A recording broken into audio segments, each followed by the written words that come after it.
ദൈവത്തിന് കീഴടങ്ങുവിൻ, പിശാചിനോട് എതിർത്ത് നിൽപ്പിൻ, എന്നാൽ അവൻ നിങ്ങളെ വിട്ട് ഓടിപ്പോകും. ദൈവത്തിൻ്റെ മാറ്റമില്ലാത്ത വചനം ശ്രദ്ധിക്കുന്ന പ്രിയപ്പെട്ടവരെ, നമ്മുടെ കർത്താവായ യേശു പിശാചിനെ കാൽവറിയിൽ ആയുധവർഗം വെപ്പിച്ചു. വാഴ്ചകളെയും അധികാരങ്ങളെയും ആയുധവർഗം വെപ്പിച്ചു.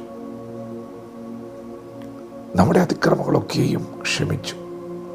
ചട്ടങ്ങളാൽ നമുക്ക് വിരോധവും പ്രതികൂലമായിരുന്ന കൈയെഴുത്തും മായിച്ചു. ക്രൂശിൽ തറച്ചു. ശത്രുവിൻ്റെ മേൽ ജയോത്സവം കൊണ്ടാടി. അവനെ പരസ്യ കാഴ്ചയാക്കി. പ്രിയപ്പെട്ടവരെ, നമ്മുടെ കർത്താവ് നമ്മുടെ ശത്രുവിനെ പരാജയപ്പെടുത്തിയിരിക്കുകയാണ്. യേശുക്രിസ്തുവിൽ വിശ്വസിക്കുന്ന നിങ്ങൾ ദുഷ്ടനെ ജയിച്ചിരിക്കുകയാണ്. വിടുതലിൻ്റെ വചനമാണ് നിങ്ങൾ കേൾക്കുന്നത്. യേശു കാൽവറിയിൽ നിങ്ങളുടെ ശത്രുവിനെ പരാജയപ്പെടുത്തിയിരിക്കുന്നു. എന്താണ് ശത്രുവിൻ്റെ പ്രവൃത്തി?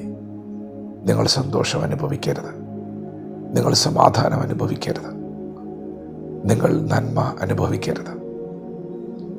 നിങ്ങളെന്നും കഷ്ടതയിലൂടെ, വേദനയിലൂടെ, ഞെരുക്കത്തിലൂടെ, ഒറ്റപ്പെടലിലൂടെ, നഷ്ടങ്ങളിലൂടെ ഒക്കെ കടന്നു പോകണം.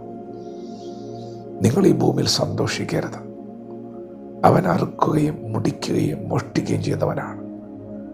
നിങ്ങളുടെ കുടുംബജീവിതത്തെ തകർക്കുവാൻ, നിങ്ങളുടെ സന്തോഷത്തെ കെടുത്തുവാൻ, നിങ്ങളുടെ തലമുറകളെ നാശത്തിൻ്റെ പാതയിലേക്ക് വഴിതിരിച്ചു വിടുവാൻ ശത്രു പരിശ്രമിക്കുമ്പോൾ, പ്രിയപ്പെട്ടവരെ, നമ്മുടെ കർത്താവ് എന്താണ് ചെയ്തത്?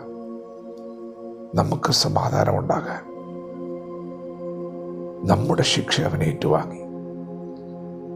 നാം പരസ്യക്കോലമാകാതിരിക്കുവാൻ നമ്മുടെ കർത്താവ് നമുക്ക് പകരമായി പരസ്യക്കോലമായി. ഇപ്പോൾ നിങ്ങൾക്ക് സമാധാനമുണ്ട്. യേശു കർത്താവ് കഷ്ടപ്പെട്ടത് നിങ്ങളെ സമാധാനം അനുഭവിക്കാൻ വേണ്ടിയാണ്. ദൈവത്തിന് കീഴടങ്ങുവിൻ. നിങ്ങളുടെ ജീവിതത്തെ ദൈവത്തിനു മുമ്പിൽ സമർപ്പിക്കുവിൻ. നിങ്ങളുടെ അവയവങ്ങളെ നീതിക്ക് വേണ്ടി, വിശുദ്ധിക്ക് വേണ്ടി സമർപ്പിക്കുവിൻ. അങ്ങനെ ദൈവത്തിന് നിങ്ങൾ കീഴടങ്ങിയിട്ട് പിശാചിനോട് എതിർത്ത് നിന്നാൽ, യേശുക്രിസ്തുവിൻ്റെ നാമത്തിനു മുൻപിൽ അവൻ നിങ്ങളെ വിട്ട് ഓടിപ്പോകും. ശത്രുവിന് നിങ്ങളുടെ മേൽ ആധിപത്യമില്ല. അവൻ ജയിക്കുകയില്ല. നിങ്ങളുടെ അവയവങ്ങളെ ദൈവത്തിന് സമർപ്പിച്ചുകൊണ്ട് നിങ്ങൾ പൂർണ്ണമായും ദൈവത്തിന് കീഴടങ്ങുന്നുവെങ്കിൽ, അങ്ങനെ നിങ്ങൾ ക്രൂശിൻ്റെ മറവിൽ വന്നിട്ട്, ക്രൂശിൻ്റെ വചനത്തിൽ ആശ്രയിച്ചിട്ട്